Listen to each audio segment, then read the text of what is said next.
تخيل أنك تطير فوق مياه زرقاء صافية في قلب المحيط الأطلسي، وفجأة تختفي الطائرة دون أثر. لا حطام، لا إشارات استغاثة، لا ناجين، مجرد صمت غامض يبتلع كل شيء. مرحبا بك في مثلث برمودا، المنطقة التي حيرت العلماء وأثارت خيال الكتاب ورسمت الرعب في مخيلة الملايين حول العالم. ما هو مثلث برمودا؟ مثلث برمودا، أو كما يطلق عليه أحيانا مثلث الشيطان، هو منطقة تقع في الجزء الغربي من المحيط الأطلسي. يقال إنها تمتد بين 3 نقاط رئيسية: ميامي في ولاية فلوريدا، وجزيرة برمودا، وسان خوان في بورتوريكو. وتشكل هذه النقاط ال3 مثلثا وهميا يغطي مساحة تقدر بحوالي 1,500,000 كيلومتر مربع.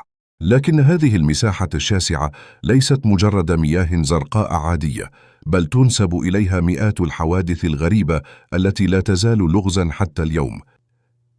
حوادث اختفاء مثيرة.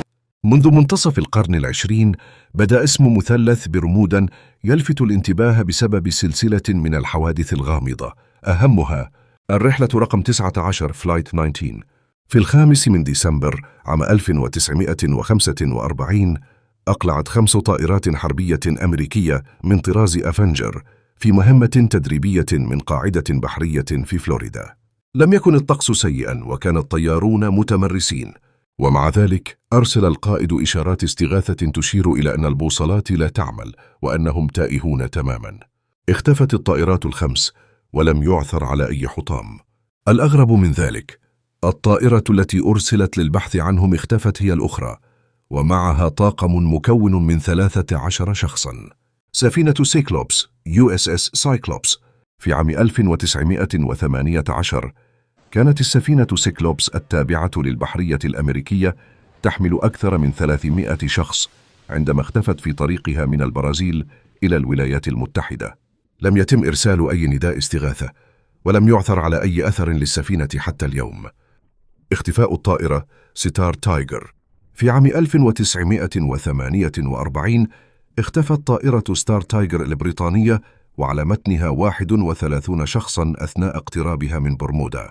كانت الطائرة على اتصال طبيعي مع برج المراقبة قبل أن تختفي فجأة من الرادار دون أي تفسير.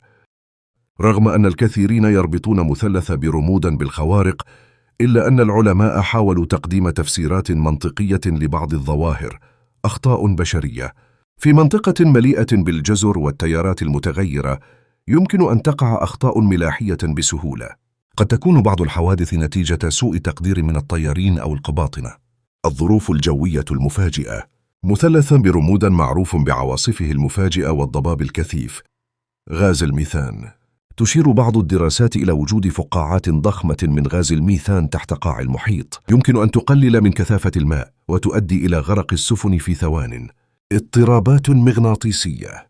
يقال إن مثلث برمودا يحتوي على واحدة من نقطتين فقط على الأرض، حيث تتداخل الشمال المغناطيسي والشمال الجغرافي، مما يؤدي إلى إرباك في عمل البوصلة.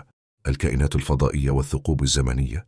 رغم أن هذه النظريات تبدو أشبه بأفلام الخيال العلمي، إلا أن البعض يعتقد أن ما يحدث في المنطقة هو نتيجة تدخل مخلوقات من عوالم أخرى، أو وجود بوابة زمنية تؤدي إلى أبعاد موازية.